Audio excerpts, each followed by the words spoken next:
બાજુ police station ખાતે શાંતિ સમિતિની મીટિંગ યોજવામાં આવી હતી, શું કહેશો? બોટાદ ટાઉનમાં આગામી જે અષાઢી બીજની રથયાત્રાના તહેવારો છે તેના અનુલક્ષીને શાંતિ સમિતિની એક બેઠકનું આયોજન કરવામાં આવ્યું હતું, જેમાં બોટાદ જિલ્લા પોલીસ અધિક્ષક શ્રી સાહેબની સૂચના અને માર્ગદર્શન અન્વયે તમામ ધર્મ અને તમામ જ્ઞાતિના રાજકીય આગેવાનો અને ગામના પણ આગળ વધતા આગેવાનો હાજર રહ્યા હતા.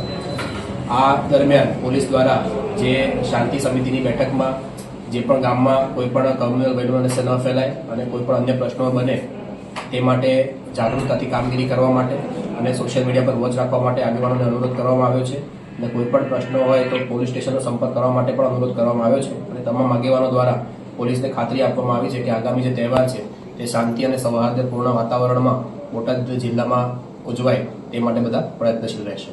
સાહેબ, આ રથયાત્રામાં કેવો પોલીસ બંદોબસ્ત ગોઠવવામાં આવશે?